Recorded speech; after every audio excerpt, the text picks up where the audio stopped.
자, 오늘 우리가 한번 깊게 파고들 기업 바로 소프트센입니다. 지금 굉장히 중요한 갈림길에 서 있는 회사죠. 안정적인 기존 사업이라는 든든한 엔진과 또 한편으로는 폭발적인 잠재력을 가진 신사업이라는 새로운 로켓을 동시에 가지고 있거든요. 과연 소프트센은 어떤 미래를 향해 날아오를 수 있을까요? 지금부터 그 속을 한번 자세히 들여다보겠습니다. 네, 바로 이 질문이 오늘 우리가 풀어야 할 가장 큰 숙제입니다. 고점 대비 80% 이상 빠졌는데 이게 진짜 바닥을 다지고 있는 절호의 매수 기회일까요? 아니면 아직 우리가 모르는 위험이 숨어 있어서 잘못 발을 들였다가는 큰일 나는 그런 가치 함정일까요? 자료를 보면서 그 가능성을 한번 따져보죠. 소프트센이라는 회사를 보면요, 참 재밌습니다. 딱 두 개의 얼굴을 가지고 있거든요. 한쪽에서는 꾸준하게 돈을 벌어다주는 안정적인 사업이 있고요. 다른 한쪽에서는 회사의 미래를 완전히 바꿔놓을 수도 있는 그런 신성장 사업이 꿈틀대고 있습니다. 이 두 사업의 완전히 다른 성격을 이해하는 게 소프트센 분석의 첫걸음이라고 할 수 있습니다. 자, 이 그래프 한번 보세요. 딱 감이 오시죠? 매출의 거의 80%, 이게 다 기존의 IT 솔루션 사업에서 나오는 겁니다. 그러니까 아직까지는 이 전통적인 사업이 회사를 먹여 살리고 있다는 뜻이죠. 근데요, 우리가 진짜 주목해야 할 이야기는 바로 저 나머지 22%, 저 작은 조각 안에 숨어 있습니다. 바로 이겁니다. 한쪽에는 뭐랄까 든든한 밥줄이죠. 중국 시장에서 안정적으로 돈을 벌어오는 캐시카우 사업이 있고요. 다른 한쪽에는 와, 이건 완전 로켓이에요. 폴더블 폰, 2차 전지, 신재생 에너지.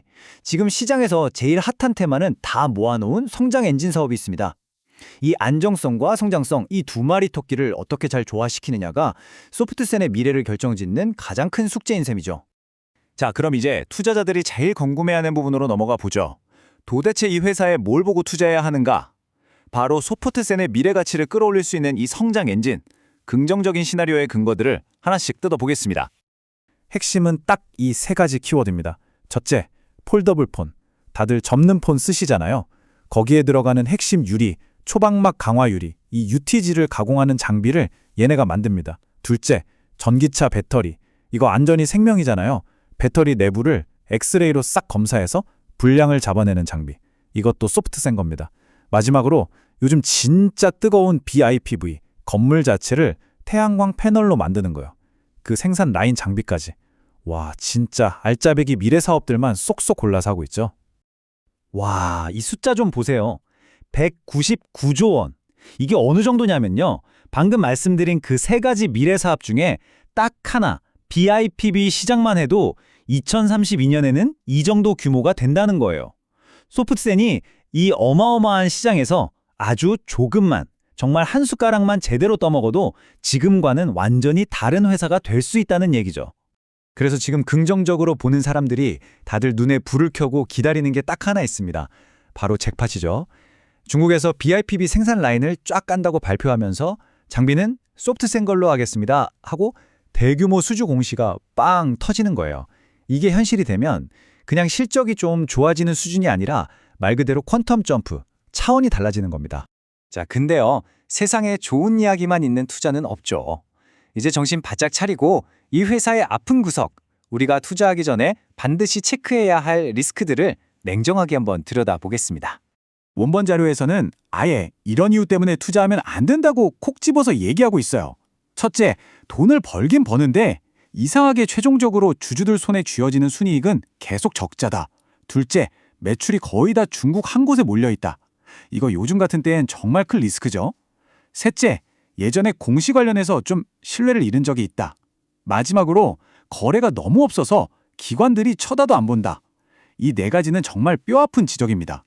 특히 이 과거 이력은 꼭 기억해야 합니다. 상장 폐지될 수도 있다는 심사까지 갔었어요.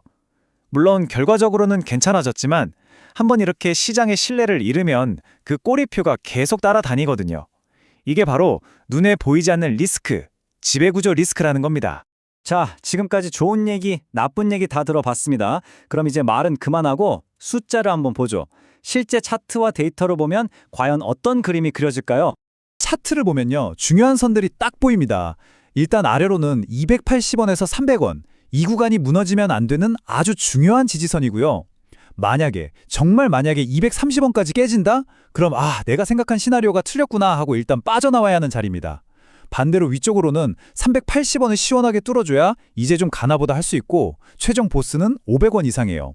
여긴 정말 어마어마한 실적 개선 없이는 넘기 힘든 벽이라고 보시면 됩니다. 자, 근데 이 차트가 진짜 재밌습니다. PDR, 그러니까 주가 순자산 비율이 0.68배. 이게 무슨 소리냐면요.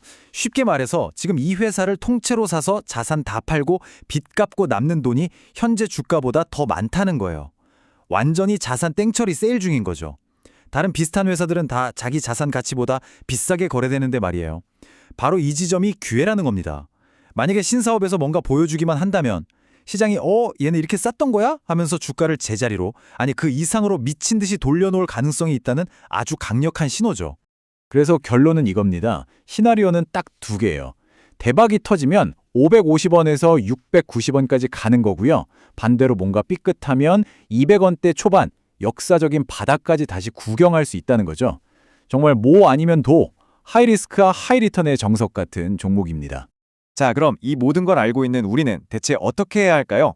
이 자료에서 제안하는 아주 구체적인 투자 전략, 그 로드맵을 마지막으로 한번 살펴보겠습니다. 핵심은 절대 한 방에 지르면 안 된다는 겁니다. 단계적으로 접근하라. 먼저 280원에서 300원 사이에서 발만 살짝 담가보는 거예요. 한 30에서 50% 정도? 그러고 나서 기다리는 겁니다. 뭘요? 회사가 진짜 바뀌는 신호.